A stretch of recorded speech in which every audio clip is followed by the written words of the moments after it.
Bonjour à vous toutes et à tous, j'espère que vous allez bien, très content de vous retrouver encore une fois. Cette fois-ci, il s'agira d'une activité préambule à l'étude du texte le dernier jour d'un condamné. Comme vous voyez ici sur votre écran, il s'agit du cycle qualifiant secondaire qualifiant. Le niveau ici, c'est le niveau, la première année baccalauréat, c'est-à-dire ce cours est destiné aux élèves, essentiellement aux élèves de la première année baccalauréat, mais également à toute personne intéressée par ce grand roman. Le roman, vous le savez, ici également sur votre écran, le dernier jour d'un condamné. Je vous souhaite la bienvenue. Aujourd'hui, on va se focaliser sur le paratexte de ce roman, Le dernier jour d'un condamné de Victor Hugo.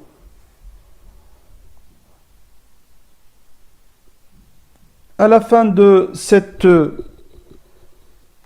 activité, vous allez être capable, chère apprenante et chers apprenants et chers spectateurs, de connaître les éléments paratextuels du roman. Ça veut dire tous les éléments qui entourent ce texte.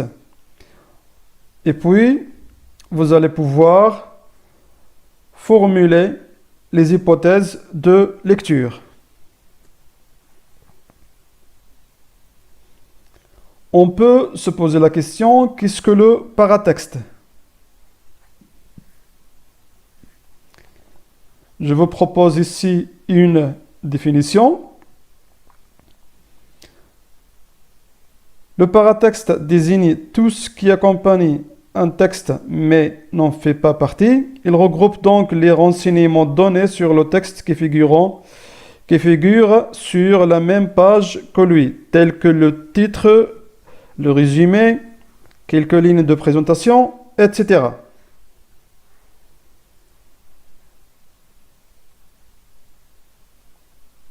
Le titre. Le titre constitue notre premier contact avec un texte.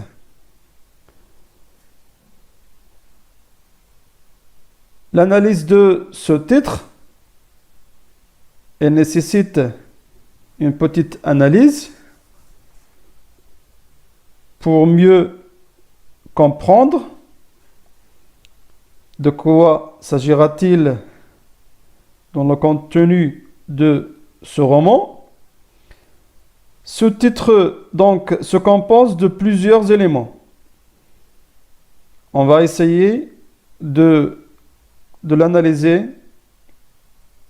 même un petit peu grammaticalement. Nous avons le premier mot, c'est le, un déterminant défini.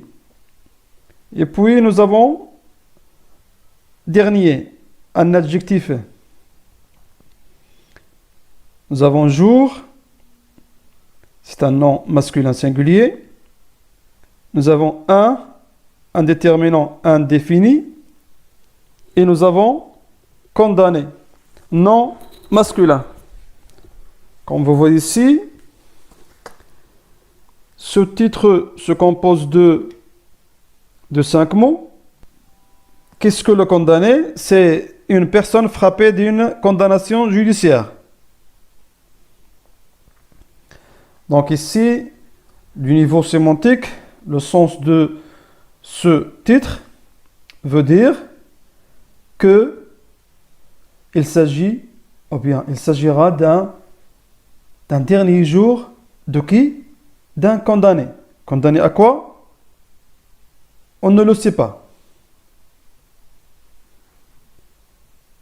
Parmi les éléments qui figurent sur ce texte, une illustration. Ici, comme vous voyez, il y a 4 illustrations que je vous ai choisies.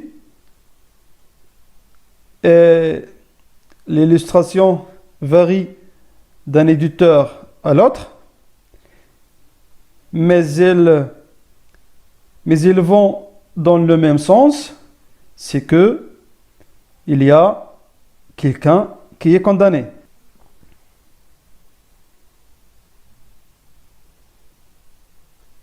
Ensuite, le nom de l'auteur. Parmi les éléments également, c'est le nom de l'auteur.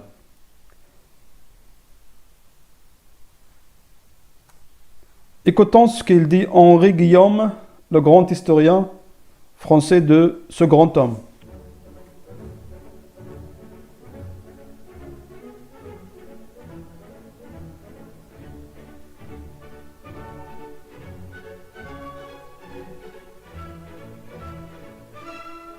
On n'en a jamais fini avec Victor Hugo. C'est un monde, ça, avec Victor Hugo. C'est un monde qui n'a pas cessé de s'élargir. Qu'est-ce que je veux dire par là? Quand il est mort en 1885, il avait déjà laissé ce qu'on appelait une œuvre complète, énorme, gigantesque.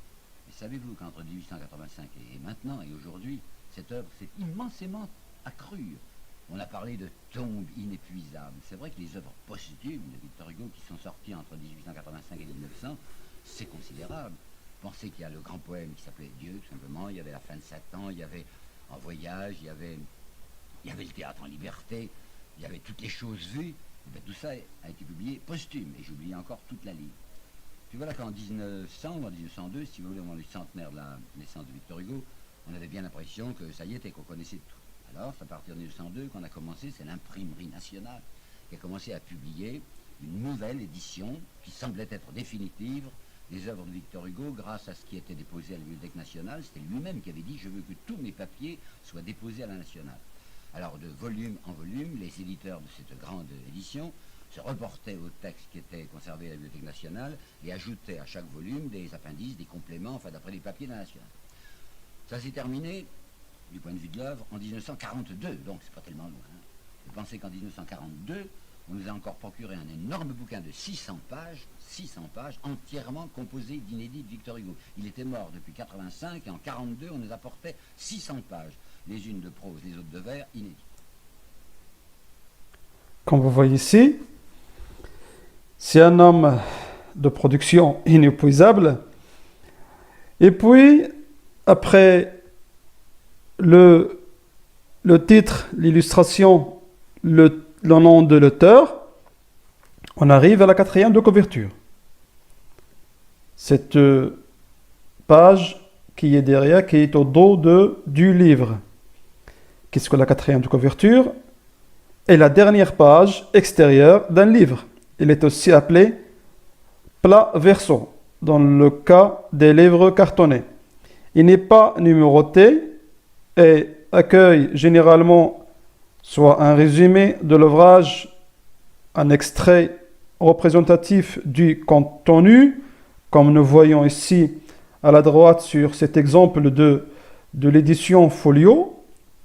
Il y a un extrait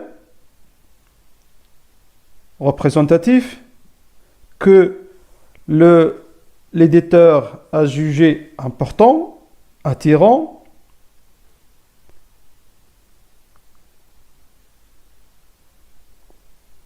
La rédaction de ce texte qui remplit de plus en plus une fonction d'incitation à l'achat, c'est-à-dire il y a toujours cette visée commerciale. Elle est assurée par le service commercial ou éditorial de l'éditeur, sur proposition ou nom de l'auteur. Donc, cette quatrième de couverture, elle est souvent négligée par certains lecteurs, mais il constitue la face immensément importante.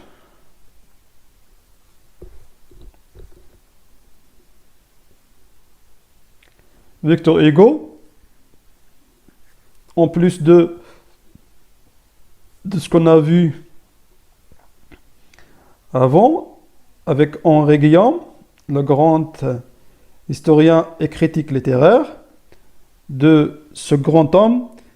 C'est un écrivain français, chef de file du romantisme français.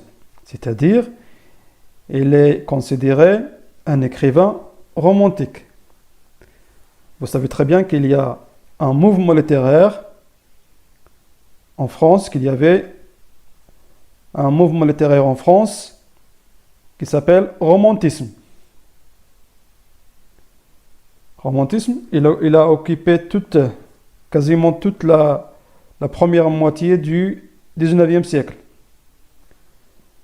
Victor Hugo est un poète dramaturge, regardez bien, un poète dramaturge, prosateur, c'est-à-dire celui qui écrit la prose, de la prose, et dessinateur romantique français. Né le 26 février 1802 à Besançon et mort le 22 mai 1885 à Paris. Il est considéré comme l'un des plus importants écrivains de langue française. Il est aussi une personnalité politique et un intellectuel engagé. Engagé, ça veut dire il se souciait des problèmes sociaux, politiques, etc. En témoignent ces grands écrits. Si nous prenons par exemple Les Misérables, et aussi notre roman en question, Le dernier jour d'un condamné. Il a eu un rôle idéologique majeur et occupe une place marquante dans l'histoire des lettres françaises au XIXe siècle. Je souligne qu'il s'agit du XIXe siècle ici, dans des genres et des domaines d'une remarquable variété. Comme j'ai dit, c'est un grand homme, c'est un écrivain, son œuvre reste incontournable et il sera difficile de présenter ce grand homme, ce grand écrivain en quelques lignes. Ici, je vous ai choisi quelques œuvres. Nous avons Notre-Dame de Paris en 1831, date de parution. Les Misérables, 1862, Les Travailleurs de la mer, 1866. Dans le théâtre aussi Hernani, en 1830, le drame romantique. Il est considéré comme un drame romantique. Il a écrit aussi beaucoup dans la poésie, un certain nombre de recueils intéressants, gigantesques, etc.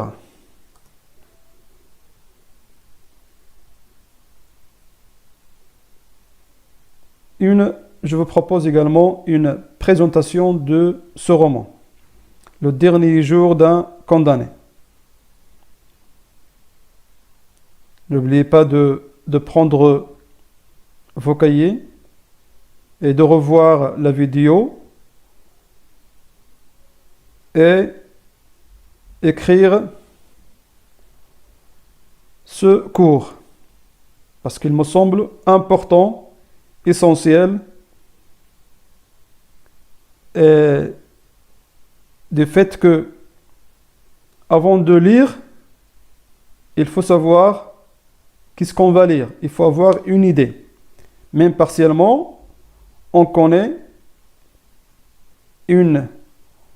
a une impression, une idée sur le contenu. Le dernier jour d'un condamné est un roman à thèse de Victor Hugo, publié en 1829 chez Charles Gosselin, qui constitue un plaidoyer politique pour l'abolition de la peine de mort. Ici, Ce roman, il est considéré comme un plaidoyer politique pour l'abolition de la peine de mort.